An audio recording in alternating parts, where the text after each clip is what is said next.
বন্ধুরা, আজ তৈরি করে দেখাবো একটা ইউনিক ডেজার্ট রেসিপি। তো দেখো, তার জন্য এখানে আমি গাজর নিয়ে নিয়েছি। তো গাজর আমি প্রায় 200 গ্রাম পরিমাণ নিয়েছি। সেটাকে আমি ভালো করে গ্রেট করে নিলাম। এর সঙ্গে কিছুটা কাজু, কিশমিশ এবং বাদাম, কাঠবাদাম আর কি, আমি এগুলোকেও ভালো করে কুচিয়ে রাখছি। এগুলো কিভাবে কখন ব্যবহার করব আমি পরে দেখাচ্ছি। দেখো, আমি সব গুছিয়ে নিয়েছি। আচ্ছা, আমি ঘন্টা 2-এর জন্য আমি বড় দানার যে সাবু সেটা ভিজিয়ে রেখেছিলাম। সেটাকে এখন কড়াইয়ের মধ্যে আমি সিদ্ধ করে নিচ্ছি।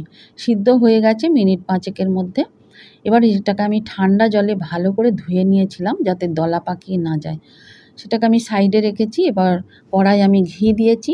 ঘি মেল্ট হতেই এর মধ্যে আমি যে গ্রেট করে রাখা গাজর সেটাকে আমি ভালো করে ভাজা করে নেব।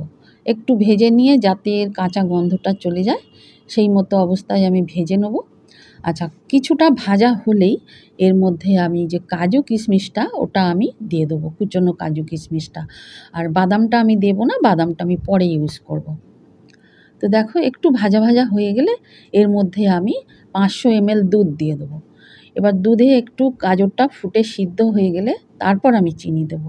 প্রথমে দেখো আমি ফুটিয়ে নিচ্ছি একটু গাজরটা সিদ্ধ হয়ে যাওয়া পর্যন্ত।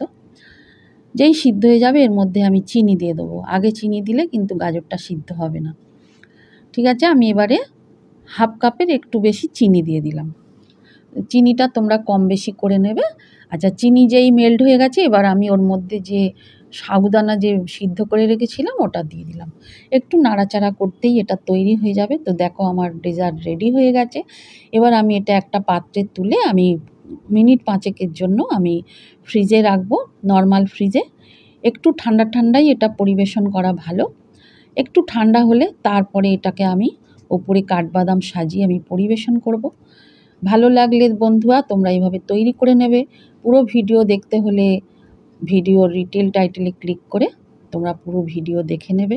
আশা করছি ভিডিও তোমাদের ভালো লেগেছে। ভালো লাগলে রেসিপিটা তৈরি করে নেবে, আমাকে কমেন্টে জানাবে কেমন লেগেছে। লাইক করবে, শেয়ার করবে। আবার আসবো নতুন কোনো রেসিপি নিয়ে। Thank you, tata.